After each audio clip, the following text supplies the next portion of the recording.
Welcome back. Let's take the example of a student in one speech class giving a speech for students planning careers as journalists. She gave a talk to inform her audience about word processors. Early in the speech, she said, I know that many of you will insist immediately that a word processor is too expensive to buy. But keep listening, and I'll explain just how you can get one for 15% less than the price asked for in any computer stores. What can you say about that? That certainly kept her audience listening. The second thing students have to remember when they deliver informative speeches is to relate the information to the interest of the audience. If one is speaking to a group of high school students about efficient study techniques, some may be interested in how to learn faster, but others may only be interested in getting out of the meeting at which he or she is speaking. Still, he or she might be able to get them to listen to the suggestions if the speaker points out that faster studying will give them more time to do what they really want to do. Therefore, tell the students to think through just what it is that might be most relevant to the interest of a particular audience.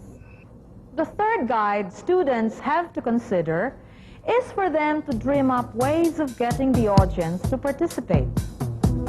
Here are some of the possibilities. They can ask questions, both rhetorical and real, as in, have you ever thought of saving lives through this small apparatus? What is 5 times 5 plus 20?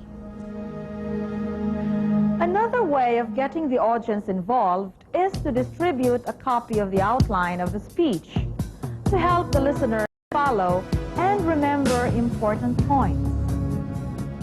But speakers should remember that when they do so, they may as well lose the attention of some of the listeners. The solution is for them to distribute a very brief outline. Perhaps one keyword a point, so that the audience may be motivated to follow the speech more alertly. There are many ways to get the audience involved in the speech. One can give the audience forms to fill out, checklists to complete, quizzes to take as the speaker delivers.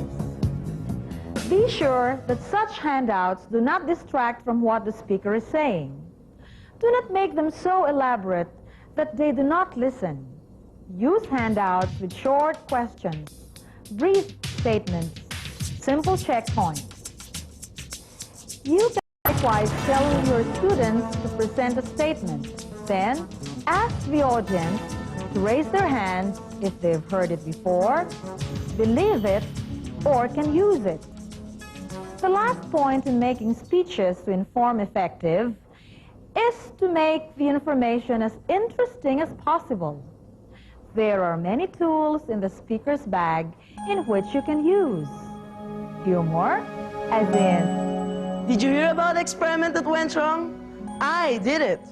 clever comparison, as in, If you were to make a pile of books that a student needs during his educational career, they'd reach up to heaven. or by using compelling contrasts, as in, On the one hand, we have this leader who is trying to win our friendship. On the other hand, we have this student leader who says nothing but can deliver. or through curious notes, visual aids, audio aids, drama, gestures, voice, movement, plus any or all other techniques you can think of. Let us now look at another type of speech. Onward with our struggle to free East Timor. At mga kababayan ko, ipagpatuloy po natin ang ating pakikibaka para sa tunay na kalayaan at demokrasya. He had developed a number of modifications to a number of agricultural equipment that promises to be give a lot of savings to certain households. What did you notice in each situation? Apparently, each speaker tried to convince the listener to a particular action or feeling. Each sought to influence the decision or judgment of his or her audience. Speeches to persuade? I'm not going to be a salesperson. That is what some students say. They overlook the times they try to get others to help on a project, to accept a viewpoint, or to change their minds about other topics. We give speeches to persuade when we talk to an employer about a job, try to get a friend to join a group, discuss a controversial issue, or propose a change. In addition, if our students know the techniques of presenting speeches to persuade, they may be better able to handle the hundreds of such speeches that bombard them every day. They come to us in the form of television and radio commercials. These ads are, of course, mini speeches. Most of them use much of the format for a speech. Listen to some of these examples. Drink clean and safe water, treated and filtered by Aqua Clean. Naisa ng cellphone card ko kasi meron ng bagong mobile line. For fast, hot-burning memories that truly last. The typical commercial is 60 seconds long, but many are much shorter. 20-second, 10-second, and some 3-second spots are broadcast. Yet, as brief as commercials are, still they must capture the listener's attention, present a case for the product or service, and end with a memorable statement. Usually, an appeal to buy, to vote, to help, to call, or to visit. Tell your students that knowing the techniques used in radio and television ads can help them listen to speeches to persuade with greater objectivity. And they can use many of the highly successful techniques of commercials to help them to present their own effective appeals to persuade.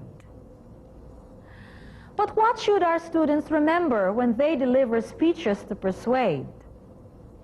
Here are some tips. First, they have to remember that they have to be familiar with 3 types of appeals or bases for the development of an argument or a case. The logical appeal. Using the logical appeal to persuade listeners means using reasoning. There are 2 means, methods, or processes, systems of logical reasoning, which are useful for speakers. They are inductive reasoning and deductive reasoning.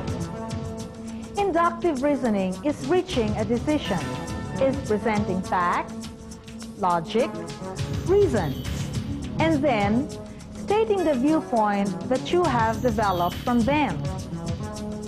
It is especially effective in a speech to persuade when the analysis indicates that they are probably against you.